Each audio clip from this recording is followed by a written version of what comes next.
Bonjour à toutes et à tous, c'est Rêve-Pop sur Moonawar et on se retrouve aujourd'hui pour une nouvelle vidéo.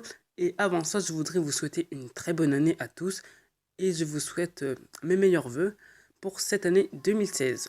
Donc aujourd'hui, on se retrouve pour parler du donjon des héros qui aura lieu ce week-end et ce sera le Chevalier de la Mort Lumière. Alors plusieurs personnes s'interrogent et se disent si il est bon ou pas.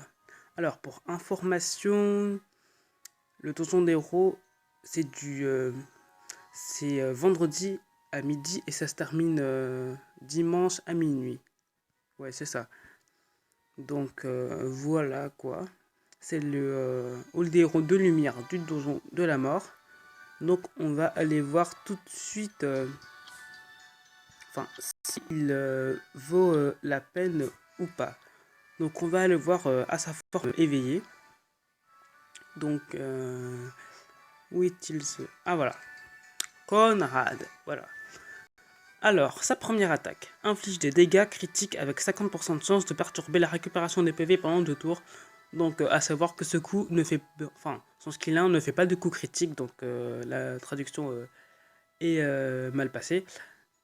Alors, 50% de chance de perturber la récupération des PV pendant 2 tours, c'est très bien pour le donjon de vent, aussi pour des monstres ennuyeux comme Ariel, ou peut-être Shazun pour éviter de soigner avec son skill 2.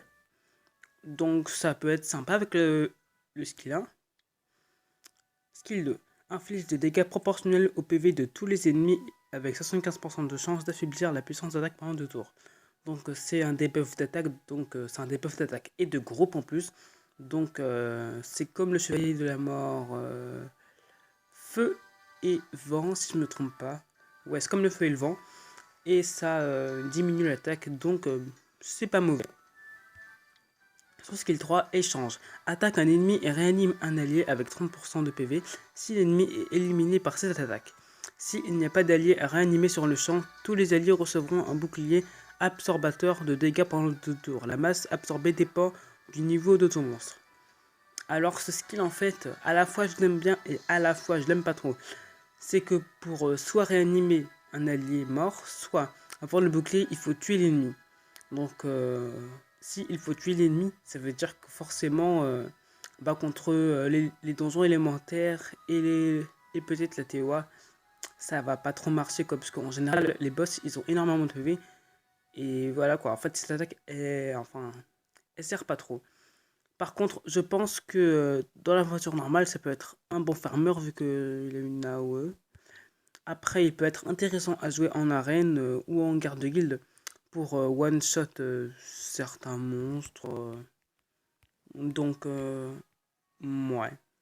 En fait, sur 10, Conrad, je vais peut-être le mettre peut-être 6 sur 10.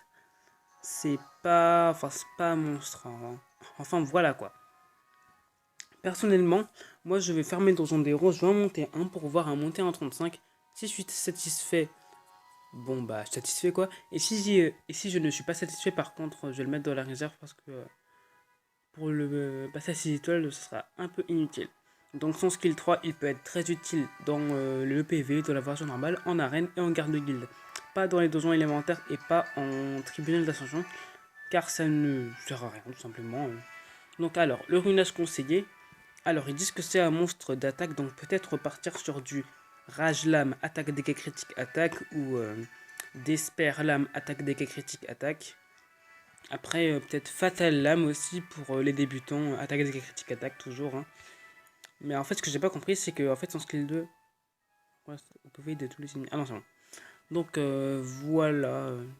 Ça peut être un bon monstre, mais si vraiment vous en avez pas besoin, vous pouvez le foutre enfin. Voilà. Aussi, il y a un an, on a eu le droit aussi à sa version Dark qui, elle, était pas mauvaise. Donc voilà. On en a fini avec ce fameux Conrad. Donc, je vous dis au revoir et à la prochaine. Et s'il vous plaît, vous pouvez peut-être vous abonner si vous avez aimé cette vidéo pour m'encourager à faire encore plus de vidéos. Donc, je vous dis à la prochaine et au revoir.